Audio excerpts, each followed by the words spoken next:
అసలు ఎన్నికల్లో ప్రజలకు ఇచ్చినటువంటి ఏ ఒక్క హామీని కూడా నెరవేర్చినటువంటి కాంగ్రెస్ పార్టీ మొదటి స్థానానికి రావడం, మరి మేమే తెలంగాణ తెచ్చినాం కాబట్టి మేమే అంతటా నంబర్ 1 ఉన్నాం కాబట్టి ప్రజలకు మేము ఎనలేని సేవ చేసినాం, లిటరల్లీ ప్రజలు మాకు గుడి కొడుతుర్రు అని చెప్పుకునేటటువంటి బీఆర్ఎస్ పార్టీ చాలా చోట్ల 3వ స్థానానికి, కొన్ని చోట్ల 4వ స్థానానికి పడిపోవడం, అసలు తెలంగాణతో సంబంధం లేకుండా ఒక్క రూపాయి కూడా తెలంగాణ ప్రజలకు పెట్టినటువంటి భారతీయ జనతా పార్టీ మరి ఎక్కడుందో అర్థం కాకుండా చాలా కన్ఫ్యూజ్డ్ మ్యాండేట్తోని ఒక్క కరీంనగర్ కార్పొరేషన్ గెలుచుకోవడానికి అష్టకష్టాలు పడుతున్నటువంటి సందర్భం చూడడం జరుగుతూ ఉంది మనం.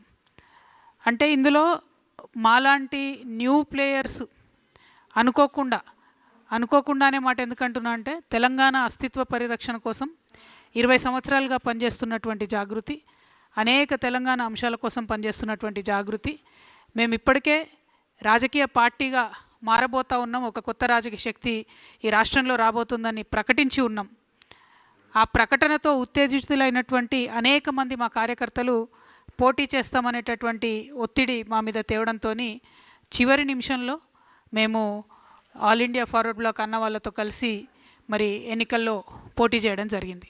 సో కోఆర్డినేషన్ కానీ ఏది కానీ, లేకపోతే క్యాండిడేట్స్ ఐడెంటిఫికేషన్ కావచ్చు, వారికి అసలు మా తరఫు నుండి సహకారం కావచ్చు, ఏ రకంగా కూడా లేకుండానే ప్రజలు దాదాపుగా 40+ ప్లేసెస్లో జాగృతి ఆల్ ఇండియా ఫార్వర్డ్ బ్లాక్ వారిని గెలిపించినందుకు ముందుగా ప్రజలకు ధన్యవాదాలు తెలియజేస్తాను. 33 అఫీషియల్గా మనకు నంబర్ కనబడుతుంది. చాలా దగ్గరగా టెక్నికల్గా ఏం జరిగిందంటే ఇండిపెండెంట్స్ అని చెప్పి బీఫామ్ నింపినటువంటి వాళ్ళు మళ్ళీ మనం తర్వాత బీఫామ్ ఇవ్వచ్చు అనుకుంటే అట్లా కుదరక చాలామంది గెలిచి ఉన్నారు. ఆ ఇండిపెండెంట్స్ అందరు కూడా జాగృతితోని ఆల్ ఇండియా ఫార్వర్డ్ బ్లాక్తో ఉన్నటువంటి వాళ్ళు అందరినీ కూడా లెక్కేసుకుంటే మనకు 40+ వచ్చినారు.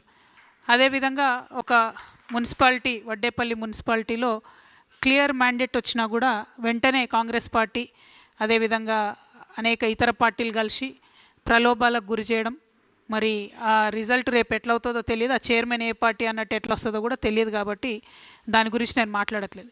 ఇంకొక చోట మా వాళ్ళు కీలకంగా ఒకటే సీటు గెలిచారు కాబట్టి అక్కడ వైస్ చైర్మన్ కూడా ఆఫర్ చేస్తూ ఉన్నారు. దాని మీద అక్కడ లోకల్ వాళ్ళనే ఆలోచించుకోమని చెప్పినాం. ఎందుకంటే 2-3 పార్టీలు ఆఫర్ చేస్తున్నాయి, వాళ్ళకు ఎవరితో వెళ్ళాలో లోకల్ వాళ్ళే డిసైడ్ చేసుకోవాలని చెప్పడం జరిగింది. సో అల్టిమేట్గా ఒక అబ్జర్వర్గా, ఒక తెలంగాణ ఆడబిడ్డగా ఈ ఎన్నికల వాతావరణం అంతా చూస్తే కూడా ఒక రకంగా బాధాకరంగా ఉంది.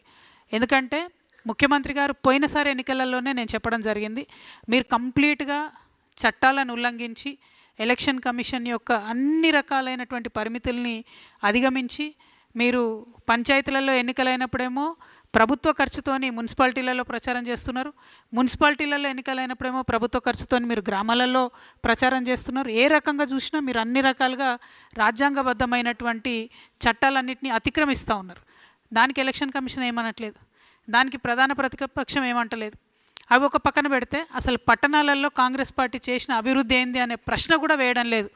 పైగా మున్సిపల్ శాఖ మంత్రిగా కేటీఆర్ గారే ఉన్నారు.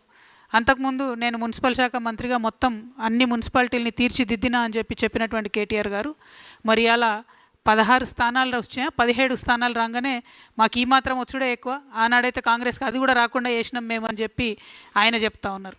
అంటే ఒక విచిత్రమైన స్థితి ఈ రాష్ట్రంలో నెలకొన్నది.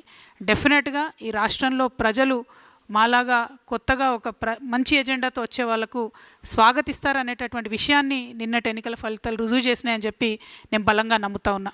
At the same time Congress party గౌరవ ముఖ్యమంత్రి గారు నిన్న మాట్లాడుకుంటూ నేనే రాజు నేనే మంత్రి అనేటటువంటి మాట మాట్లాడినారు. అంతేకాకుండా నేను 10.5 సంవత్సరాలు నేనే ముఖ్యమంత్రిగా ఉంటా, నాకు ఒక 6 నెలలు బోనస్ వస్తుంది అంటున్నాను. 6 నెలలు మీకు బోనస్ వచ్చడమో కానీ రైతులు బోనస్ రాక ఏడుస్తున్నారు అక్కడ. ఆ ముచ్చట మాట్లాడండి ముఖ్యమంత్రి గారు మీరు. ఇంకో పక్కనేమో రాజగోపాల్ రెడ్డి గారు మంత్రి పదవి ఇస్తావా లేకపోతే ముఖ్యమంత్రి పదవి గుంజుకోవా అని ఆయన సవాల్ చేస్తుండు, బస్తీ మీద సవాలని. ముందు ఆ పనులు చూసుకోండి మీరు. ఈ రెండిటికన్నా ముఖ్యమైనది ఏంటంటే మీరు ప్రజలకు ఇచ్చినటువంటి వాగ్దానాన్ని దయచేసి దృష్టి పెట్టండి. బీఆర్ఎస్ పార్టీ అట్టర్గా ఫెయిల్ అయింది కాంగ్రెస్ పార్టీ యొక్క తప్పుల్ని ఎక్స్పోజ్ చేయడంలో. అందుకే కాంగ్రెస్ పార్టీకి ఈ మున్సిపాలిటీస్లో బెటర్ రిజల్ట్ వచ్చిందని నేను అనుకుంటా ఉన్నా. లేకపోతే ప్రజలు మాత్రం ఆల్టర్నేట్ లేక వేసిరు తప్పితే ఉండి కాదు. ఇక సరే మనం రాజకీయ శక్తిగా వస్తామనగానే బీఆర్ఎస్ పార్టీ నుండి అనేక మంది సోషల్ మీడియాలో కావచ్చు, ఇంకో చోట కావచ్చు, రకరకాలుగా ట్రోలింగ్ చేస్తూ ఉన్నారు. వాళ్ళందరికీ నేను ఒకటే మాట చెప్తా ఉన్నా, ये सिर्फ ट्रेलर है, पिक्चर बाकी है। सो सो सो ఇప్పుడే ఇప్పుడే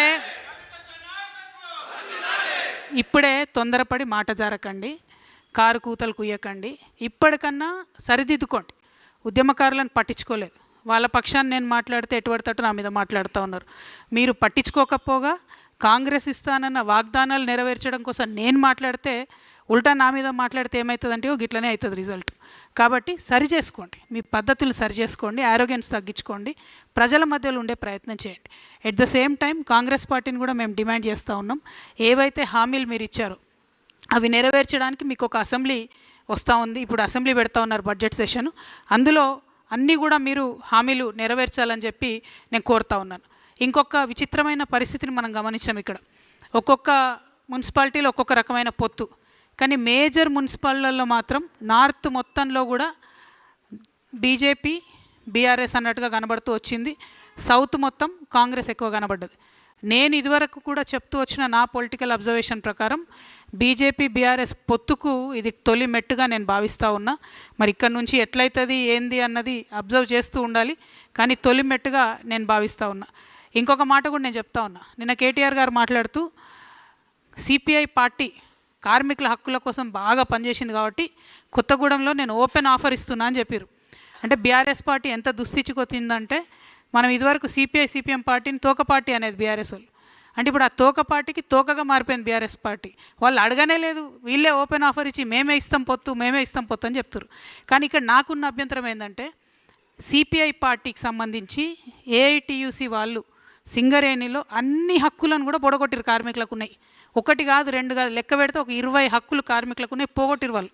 మొన్న నైని కుంభకోణం జరిగితే వాళ్ళు ఒక్క మాట కూడా మాట్లాడలేదు, వాళ్ళతో వీళ్ళు పొత్తు పెట్టుకుంటా అంటారు. ఇంకొక మాట, ఇదే సిపిఐ సాంబశివరావు గారు అసెంబ్లీలో నిలబడి కాళేశ్వరం విషయంలో కేసీఆర్ గారిని బీఆర్ఎస్ పార్టీని ఎన్ని మాటలు అన్నారో కేటీఆర్ గారు ఒకసారి చూడాలి.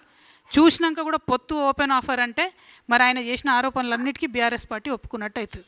ఒకవేళ లోకల్గా ఎక్కడన్నా వాళ్ళది వాళ్ళు సరి చేసుకోవడం వేరు, కానీ బీఆర్ఎస్ యాజ్ ఎ పాలసీ సిపిఐతో మేము పొత్తు పెట్టుకుంటున్నాం, అది కూడా కార్మికుల హక్కుల కోసం అంటే మాత్రం ఇది నయవంచన. ఎందుకంటే సిపిఐ పార్టీ కంప్లీట్గా కాంగ్రెస్తోని మిలాఖత్ అయి ఉన్నది, ఈ 2 ఏళ్ళుగా వాళ్ళతో ఉన్నారు. మెడికల్ బోర్డు ఒక్కరోజు కూడా పెట్టలేదు సింగరేణిలో, సిపిఐ మాట్లాడదు, బీఆర్ఎస్ మాట్లాడదు. మళ్ళీ మాట్లాడితే జాగృతి మాట్లాడాలి, లేకపోతే హెచ్ఎంఎస్ రియాజ్ అన్న మాట్లాడాలి. అంటే కార్మికుల హక్కులు వాళ్ళకి అవసరం ఉన్నప్పుడు మాట్లాడరు, కానీ మీకు పొత్తులు వచ్చినప్పుడు ఒక కవరింగ్ లెక్క, ఒక షీల్డ్ లెక్క మాత్రం కార్మికుల హక్కులు అని మాట్లాడుకుంటే కార్మికులు నమ్మరు. సింగరేణిలో కూడా ఎన్నికలు వస్తున్నాయి, దాంట్లో కూడా జాగృతి హెచ్ఎంఎస్ పొత్తు ఉంటుంది. అప్పుడు కూడా మా యొక్క ఏదైతే కార్మికులకు మనం చేసినటువంటి అంశాలు ఉన్నాయో కార్మికుల దయతోని మా పవర్ ఏందో కూడా చూపించే ప్రయత్నం చేస్తామని తెలియజేస్తూ, మరి ఏఏఎఫ్బికి సంబంధించి జోజిరెడ్డి అన్న ఉన్నారు, వారిని మాట్లాడవలసిందిగా కోరుతాను. అందరికీ నమస్కారం. ముఖ్యంగా తెలంగాణ ప్రజలందరికీ కూడా ఆల్ ఇండియా ఫార్వర్డ్ పార్టీ పక్షాన మా పార్టీ జాగృతి పార్టీ 2 కలిసి ఉద్యమ సంస్థ జాగృతి, ఈ 2 కలిసి కూడా పోటీ చేస్తే ఇంతమందిని గెలిపించడం అనేది చాలా సంతోషం.